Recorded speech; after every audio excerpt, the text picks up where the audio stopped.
I'm going with Obi Toppin. Guaranteed. Love the energy on that one. The Knicks are amazing. I'm going to go with the sleeper on this one. Go ahead and give me Mr. Cash from the Patriots.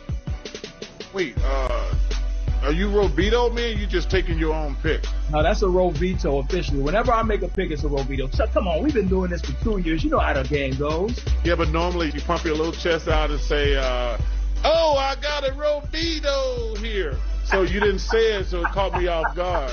It's all good. Robito, that's that. Moving forward, Taco Bell Skills Challenge.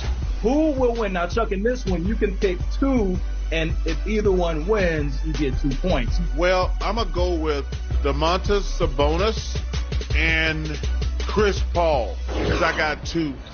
Shout out to Taco Bell. One of my favorite foods, tacos. You can't go wrong with tacos, America. Don't forget that. And as I keep telling y'all, the best leader in the NBA, Chris Paul.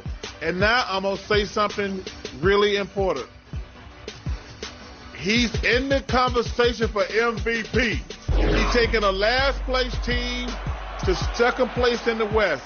If the Suns finish in the top 1, 2, or 3, Chris Paul should be in the MVP conversation, period. Okay, we're writing that one down. Mountain Dew 3-point challenge. Again, you get to pick two in this one, and if either wins, you get 3 points. Who you got? Boy, let me tell you something. Mountain Dew. Let me tell you something. Every time I got my allowance on Friday, I went and got me a Mountain Dew and a honey bun. Two of the greatest things ever. I'm going to take the two best shooters, Devin Booker and Steph Curry. Guaranteed. Awesome. Now time to move to the actual All-Star Game predictions. So, listen, who is going to score the most points in the game? That's a tough one. But I tell you what I'm going to do. The one guy who's going to go all out all the time is Giannis Antetokounmpo. So, one more time? Giannis Antetokounmpo. I know I'm not saying it right, but you know who I mean. Giannis Antetokounmpo. Okay, let me sound it out. Antetokounmpo. I think I got that right, but I'm going with Giannis as my guy who's going to score the most. Antetokounmpo. Okay, and just so you know, he has the highest scoring average of all time in the All-Star Game at 27.3. I'm going to go with Joel Embiid. So that's a Robito on that one. That's who I got. He's having an MVP caliber season. Yes. I got to give it to him on that one. Yeah, Joel, I'm proud of Joel. He's gotten in better shape, and he realized he was 7'2" and got his big butt in the post. Really proud of him. He's dominating. I do agree with you. He's probably the front runner for MVP. He's right there with LeBron, James Harden, but my sleeper, Chris.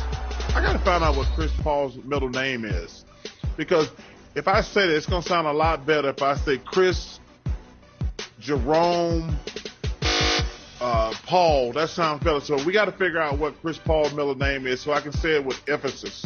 It's Christopher Emmanuel Paul. Christopher Emmanuel Paul. I'm glad you told me that. I want to say the guy who should be in the MVP conversation is Christopher Emmanuel Paul. Who will make the most threes in the game? I'm going to go with Dame Lillard. Man, I could have went with Steph, too. You see, man, all these people, you should give me 2 damn picks, too, Ro. You know what? Go ahead. Pick 2. We'll do that for you. I'm going to go with Steph Curry and my man Dame Lillard. I'd like my chance with either one of those guys. Sounds good. Who is going to win the MVP in this game? You get 2 choices, and who's going to win the game? Team LeBron or Team KD? I'm going to go with, as far as MVP, I'm going to go Giannis or James Harden. Not bad choices. And who's winning the game, Chuck? Team LeBron. Guaranteed. Number 1, Chuck is awesome. Number 2, Shams, thank you for this. The first player to be named to his first All-Star game in year 14 or later. Finally, Mike Conley is going to the All-Star game. Mike, congrats. So glad to see Mike Conley get invited to the All-Star game. So we got Chuck's picks. Now it's time for your picks, Coach. We're going rapid fire. Guaranteed. They're guaranteed, just like he said. And I know you're going to pick the winners. Taco Bell skills competition. Who you got? Chris Paul. That's it. You're talking about the guy who can dribble, guy who can shoot, guy who can pass. Of Chris Paul. And he's the what? Best leader in our game. There you go. Mountain Dew 3-point contest. Who you running with? I'm going with my guy, Zach LaVine, Oklahoma. Now, I know Steph Curry and all those guys there, but I'm going with my guy, Zach LaVine. He's going to put on a show, his first All-Star. He's been the dunk champion before. Now he's going to take the three-point mantle. I ain't mad at that. AT&T dunk contest. He's won that one. Who you got? I'm going with a guy that I know well, Anthony Penny Hardaway Simon. That's who I'm going with. If he was named after Penny, that's who I'm going with, because he got to be able to fly, because Penny could fly. Yeah, he could. Shouts out to Cassius Stanley. My man Chuck's going to have all of them hooked up. Team Durant, Team LeBron. I need to know who you got. Let's take it Team Durant. Listen, they got scores. They have an MVP candidate. Who do you have winning this game, Coach? Well, since Kevin Durant's not playing, I'm going with the next best guy, LeBron James. You look at his team. Any service for any business. Visit anytask.com to find freelancers from as low as $1. You're watching Game Time, NBA All-Star 2021, brought to you by State Farm. For surprisingly great rates, like a good neighbor, State Farm is there. He always figures out a way to win with his pen, which is lethal, while bringing power to the people. Senior writer for NBA.com, Sean Powell, joins us. Always great to see you. We're looking at these second-half storylines. We got to start at the top of each conference. You have the Utah Jazz. You have the Philadelphia 76ers. So I'm going to give you a two-part question. Which team has the smallest room for error in the second half, and has either one of these teams peaked too soon? I would probably say Philadelphia has the smallest room for error, only because that Brooklyn train is headed straight to Philly. We haven't seen, the best of the Brooklyn Nets as far as the Sixers. We've seen the best of the Sixers. I mean, Joel Embiid is on an MVP tear. Tobias Harris is having a career year. Ben Simmons is probably having a career year.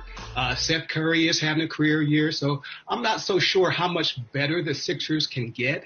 I also think the top seed is important for Philadelphia, because if that means that they can avoid going through both Milwaukee and Brooklyn in the playoffs, and I know we're talking down the road, I think Philadelphia will take that. I would also say the same thing with Utah. The top seed is important if that means that the Jazz can avoid both LA teams. Suppose the Lakers and Clippers finish second and third, that's good. But Utah, again, I mean, this is a team that's been pretty much healthy.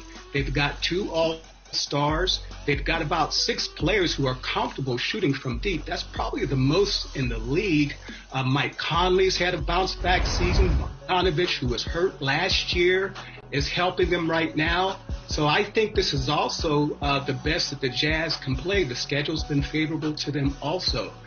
So I think for Utah and Philadelphia, I think they need that top spot. I'm not so sure it's that important for the Lakers, the Clippers, or the Brooklyn Nets.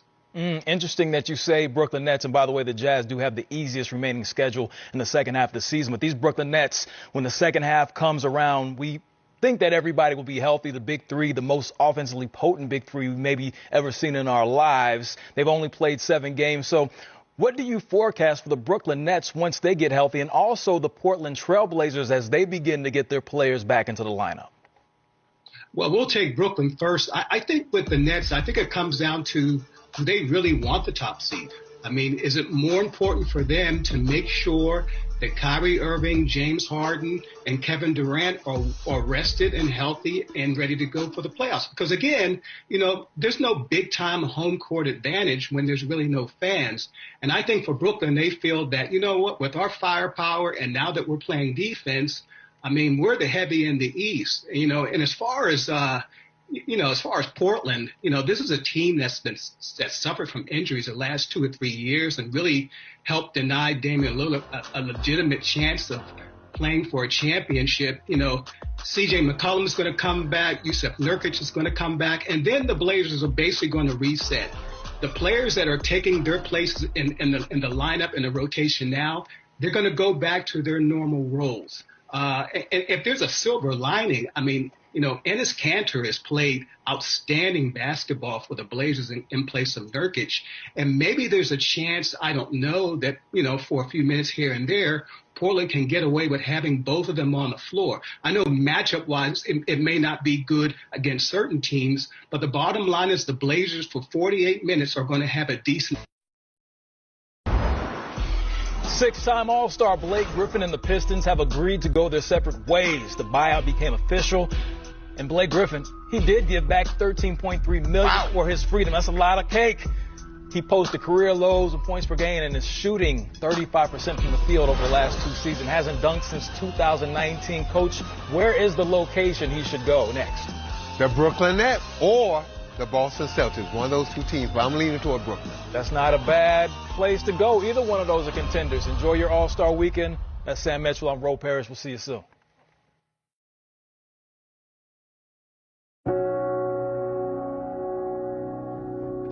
Do you remember our first group photo? This is it. Smiles all around, even though we were all nervous. Who could have imagined that our first weekend together would soon turn into a lifetime of memories? You're an amazing young man. Your brothers and sisters really look up to you. They're a big brother. It's so cool to watch the adult that you've become, and you really have done as much for us as you think we've done for you. You know, it took 20 years, and I got my third child, who was 17 at the time. There's so many rewards in life. You coming into our home was one of the greatest rewards we could have ever had.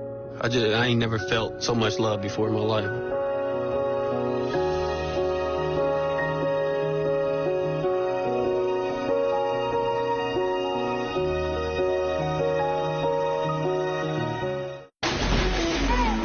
Sunday, the NBA puts on all of All-Star in one night of showmanship. They'll play it forward to support historically black colleges and universities. One night of skills challenge, three-point competition, what a display of shooting, slam dunk contest, are you not entertained? and the All-Star game. The best pickup game you've seen. NBA All-Star.